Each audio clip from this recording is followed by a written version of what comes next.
வணக்கம்மா. இன்றைக்கி அபூர்வமாக எங்களுக்கு இந்த கொஞ்சம் பறவை பொடி கிடச்சிச்சு. இந்த கெண்டை குஞ்சு இருக்கு இல்லையா, அதை தான் சொல்லுவாங்க பறவை பொடின்னு. மேட் மை அம்மாச்சியாக சப்ஸ்கிரைப் பண்ணுங்கள். இப்போ பாருங்கள், இதில் கெளுத்தி மீன் ஒரு 4-5, இந்த அது என்ன பனையேரி கெண்டை கிடந்துச்சு.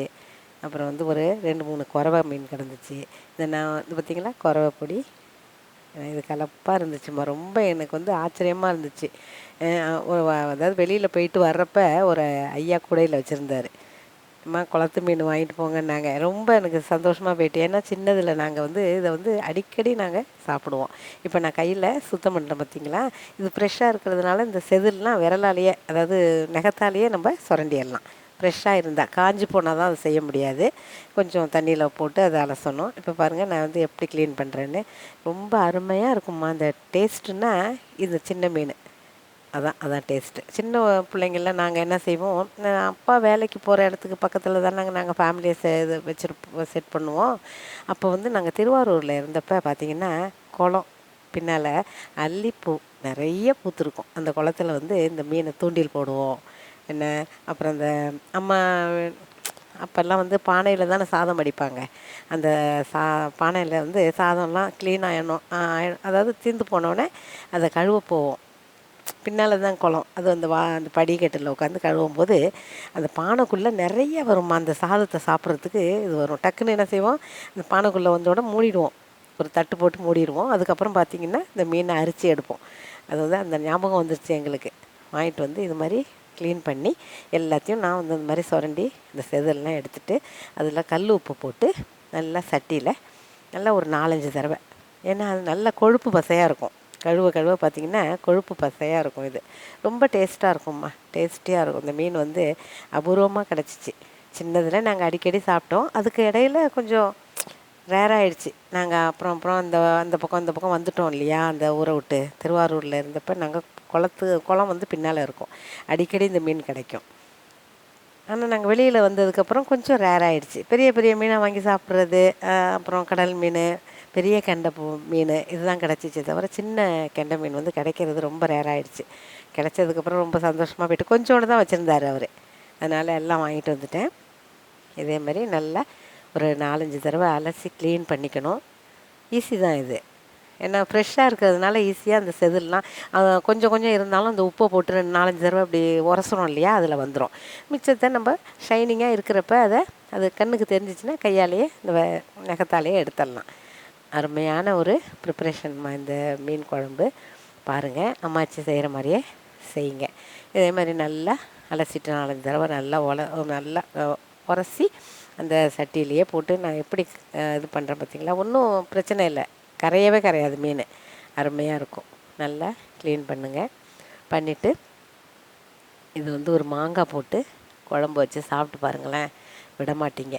அருமையாக இருக்கும். இதில் 4 கெளுத்தி இருந்துச்சு, குறவை மீன் இருந்துச்சு, அந்த பனையேரி கண்டைன்னு சொல்லுவோம் இல்லையா, அந்த மீன் என்ன இல்லை செல்லா பரட்டைன்னு கூட சொல்லுவோம், அந்த மீன் இருந்துச்சு. எல்லாம் கலப்படமாக இருக்கிறதுனால ரொம்ப அருமையான ஒரு டேஸ்டியான குழம்பாக இருக்கும். சின்னதில் நாங்கள் வந்து சாப்பிட்டது எனக்கு ரொம்ப ஞாபகம் அப்போ வந்துருச்சு. அம்மா அப்பாவோடு இருந்து எல்லோரும் அக்கா தங்கச்சி தம்பிங்களோட அம்மா அப்பாவோட இருந்து இதே மாதிரி ஒரு 7-8 பங்கு வச்சாதான் எங்களுக்கு பத்தும். அது மாதிரி வைப்பாங்க அம்மா. ரொம்ப அருமையாக இருக்கும். இப்போ பாருங்கள், அலசி க்ளீன் பண்ணியாச்சு. க்ளீன் பண்ணோன்னு பார்த்திங்கன்னா வெள்ளி மாதிரி இருக்கும். தலையெல்லாம் சுத்தமாக கட் பண்ணிவிட்டு அது உள்ள குடல்லாம் க்ளீன் பண்ணிவிட்டு சுத்தமாக அலசி வச்சுக்கணும். ரொம்ப சிம்பிளான குழம்பு. தேங்காயெல்லாம் அரைச்சி ஊற்றணுன்னு அவசியமே இல்லை இந்த குழம்புக்கு. அவ்வளோ கமகமன்னு வாசமாக இருக்கும். ஏன்னா சின்னதில் வந்து நாங்கள் இதை தூண்டில் போட்டு அந்த பிடிக்கிற மீன். அதனால் வந்து எனக்கு வந்து பழசெல்லாம் ஞாபகம் வந்துச்சு. நாங்கள் திருவாரூரில் இருந்தோம். என்ன அப்போ வந்து இந்த மீன் தான் அடிக்கடி சாப்பிடுவோம். புளி வந்து எனக்கு கொஞ்சம் கூடவே கரைச்சி வச்சுக்கிட்டேன். அது பாருங்கள், தனி மிளகாத்தூள் தான், குழம்பு பொடி கூட இல்லை. தனி மிளகாத்தூள், தேவையானது உப்பு, அப்புறம் மாங்காய் அது பாருங்கள், வெந்தயம் தாளிக்கிறதுக்கு. இப்போ கருவேப்பிலை, தக்காளி, சின்ன வெங்காயம் கட் பண்ணி வச்சுருக்கேன், மாங்காய், இவ்வளோ தான் இந்த குழம்புக்கு தேவையானது. எல்லாம் அவ்வளோதான்.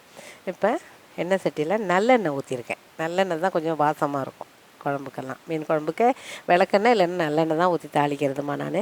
இப்போ வெந்தயம் போட்டிருக்கேன். அதில் எண்ணெய் காஞ்சோடனே வெந்தயம் போட்டிருக்கேன். வெந்தயம் வெடிக்கட்டும். அப்புறம் வெடித்தோடனே சின்ன வெங்காயத்தை கட் பண்ணதை போடுறேன், கருவேப்பிலை போடுறேன். இதே மாதிரி செஞ்சு பாருங்கள்.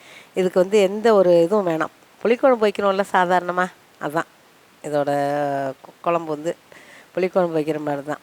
இப்போ ஒரு தக்காளி பழம் இருக்குது, அதை கட் பண்ணி நல்லா வதக்கிட்டு, இது கொஞ்சம் புளி வந்து ஒரு எலுமிச்சங்க அளவுக்கு, ஏன்னா மீன் வந்து குறைச்சதான், ஒரு 1/2 கிலோ கிட்ட தான் இந்த மீன். அதுக்கு தான் கொஞ்சமாக வச்சு காமிக்கிறேன் உங்களுக்கு. மீனுக்கு தகுந்த மாதிரி கொஞ்சம் அதிகமாக நீங்கள் ஆட் பண்ணிங்க எல்லாத்தையுமே. இப்போ இது நல்லா கொதிக்கட்டும். உப்பு போட்டுங்க தேவையானது.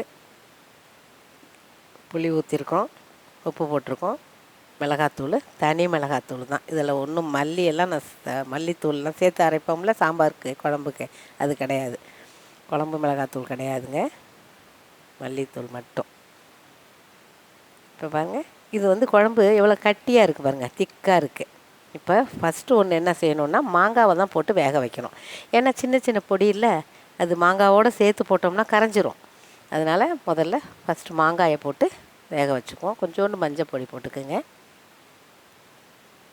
மாங்காவை கட் பண்ணி போட்டுங்க. நாட்டு மாங்காய் இது, ஒட்டு மாங்காய் இல்லை, அதனால் நாட்டு மாங்காய் தான் கிடச்சி. அது கொஞ்சம் வேகிறதுக்கு நாழியாகும்ல, ஒட்டு மாங்காய் கூட சீக்கிரம் வெந்துடும். இது கொஞ்சம் வேகிறதுக்கு கொஞ்சம் லேட் ஆகும். அதனால் முதல்ல இதை வேக வைப்போம். இது வெந்ததுக்கப்புறம் மீனை போடுவோம்.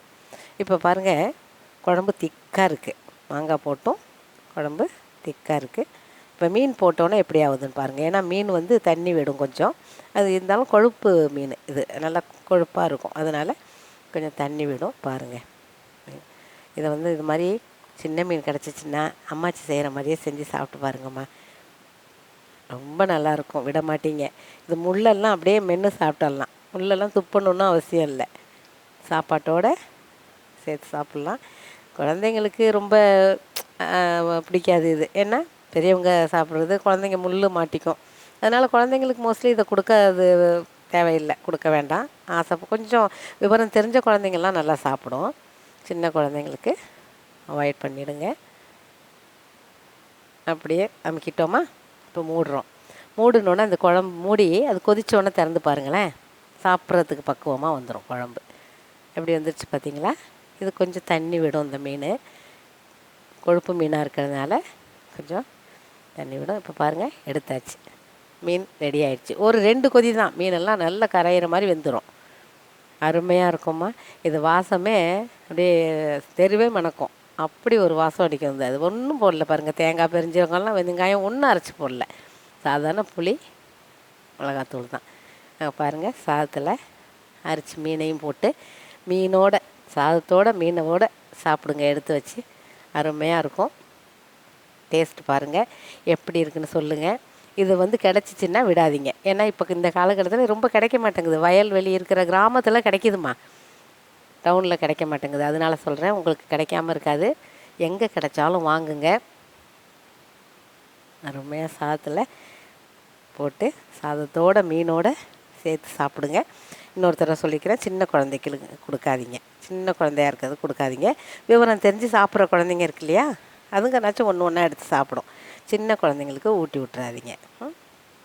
அருமையாக சாப்பிடுங்க, சந்தோஷமாக இருங்கம்மா. நன்றிம்மா.